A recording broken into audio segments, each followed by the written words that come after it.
নমস্কার বন্ধুরা, mummy stick লাইফস্টাইলে তোমাদের সবাইকে আরও একবার স্বাগত। তো আজকে বানাতে চলেছি কলা মোচা দিয়ে মাংসের তরকারি। তো তার জন্য কী কী উপকরণ লাগবে সেগুলো তোমরা দেখো।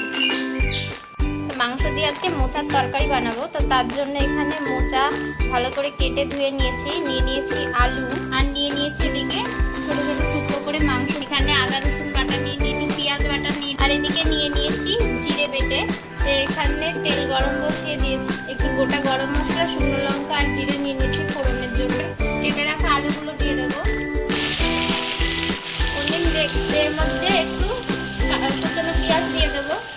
এবার এর মধ্যে পেঁয়াজ বাটা আর আদা রসুন বাটাটা দিয়ে দেবে, দিয়ে ভালো করে মিশিয়ে নেবো। এর মধ্যে এবার জিরে বাটাটা দিয়ে দেবো। এর মধ্যে এবার লবণ হলুদ পরিমাণ মতো দিয়ে দেবো, ভালো করে কষিয়ে নেবো। এর মধ্যে এবার মাংসগুলো দিয়ে দেবো। মাংসটার মধ্যে আগে থেকে লেবু মাখিয়ে রেখেছিল, ভালো করে মিশিয়ে নেবো। মাংসটা কষানো হয়ে গেছে, এর মধ্যে কেটে রাখা মোচাগুলো দিয়ে দেবো।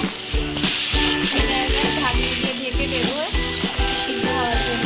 এবার পরিমাণ মতো একটু জল দিয়ে দেবো। শুকনো হয়ে গেছে জলটা, এর মধ্যে একটু ঘি আর গরম মশলা দিয়ে দেবো। এটা হয়ে গেছে, এবার নামিয়ে নেবো। মাংস দিয়ে মোচার তরকারি বানিয়েছি, তো সেটা নামিয়ে নিয়েছি।